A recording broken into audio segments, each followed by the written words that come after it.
खबर है कि कंगाल पाकिस्तान ने एक बार फिर अपने दोस्तों के सामने हाथ फैलाए हैं। पाकिस्तान की उम्मीदें एक बार फिर यूएई, सऊदी अरब और कतर पर टिकी हैं।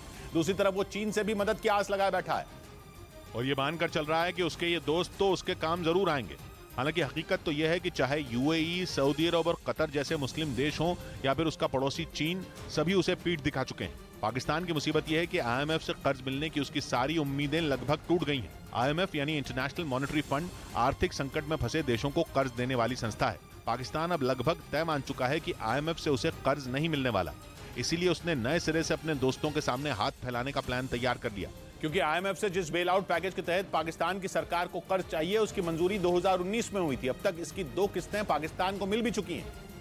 लेकिन अचानक तीसरी किस्त से पहले आईएमएफ के रवैये में इतना बड़ा बदलाव देखकर पाकिस्तान की सरकार हैरान है। यही बात पाकिस्तान के वित्त मंत्री भी कह चुके हैं। Extensive engagement, unusual, too lengthy, too long, too demanding, but we have completed everything. लेकिन पाकिस्तान के पास अब भीख मांगने के अलावा कोई विकल्प बाकी नहीं बचा है। पाकिस्तान को उम्मीद है कि सऊदी अरब से उसे 200 करोड़ का कर्ज मिल सकता है और यूएई उसे $100 बिलियन देकर उसकी डूबती नाव को बचा सकता है।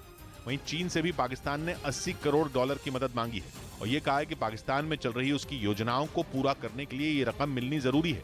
हालांकि पिछले 3 महीनों में ये सभी देश कई बार पाकिस्तान को मदद से इनकार कर चुके हैं। इस बीच पाकिस्तान में इमरान खान के एक बयान के बाद एक बार फिर भारत के कसीदे पढ़े जाने लगे। इमरान खान ने अपने भाषण में भारत की तारीफ की और भारत से सबक सीखने की नसीहत भी दी।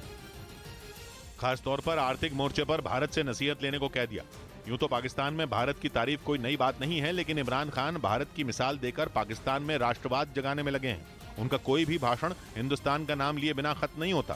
पहले पाकिस्तान के नेता हिंदुस्तान को कोसकर लोगों को खुश करते थे, लेकिन इमरान खान अब भारत की तारीफ करते नहीं थकते। इस बार उन्होंने आर्थिक मोर्चे पर भारत की तारीफ की। उन्होंने पाकिस्तान के लोगों को बताया कि 1988 के बाद आईएमएफ से भारत ने कोई मदद नहीं ली, लेकिन पाकिस्तान आईएमएफ के सामने गिड़गिड़ाने को मजबूर है। इधर हिमाचल प्रदेश की सुखविंदर सिंह सुक्खू सरकार ने अपना पहला बजट पेश किया। इस बजट में गायों की देखभाल के लिए शराब की हर बोतल पर 10 रुपए का टैक्स लगाने की घोषणा की गई और सरकार को उम्मीद है कि इस टैक्स के जरिए उसे हर साल करीब 100 करोड़ रुपयों की आमदनी होगी, जिसका इस्तेमाल गायों की देखभाल करने के लिए किया जाएगा। उधर यूक्रेन को पश्चिमी देशों के हथियारों की सप्लाई रोकने के लिए रूस के राष्ट्रपति पुतिन के सीक्रेट प्लान का पर्दाफाश हो गया। पश्चिमी मीडिया का दावा है कि पुतिन ने अपने सीक्रेट प्लान को अंजाम देने के लिए 6 लोगों को पोलैंड भेजा था, जिन्हें पोलैंड की खुफिया एजेंसी एबीडब्ल्यू ने गिरफ्तार कर लिया। गिरफ्तार किए गए लोगों से पूछताछ के आधार पर पश्चिमी मीडिया ने दावा किया कि पुतिन पोलैंड को यूक्रेन से जोड़ने वाली रेलवे लाइन को धमाके से उड़ाने की फिराक में है। ऐसा इसलिए ताकि पोलैंड के रास्ते यूक्रेन को पश्चिमी देशों से भेजी जा रही मदद को रोका जा सके। यूक्रेन युद्ध में ब्रिटेन और अमेरिका के बाद पोलैंड ने ही यूक्रेन की सबसे ज्यादा मदद की है और पोलैंड वो देश है जो यूक्रेन और पश्चिमी देशों के बीच की सबसे अहम कड़ी है, क्योंकि पोलैंड अपना बॉर्डर यूक्रेन के साथ साझा करता है।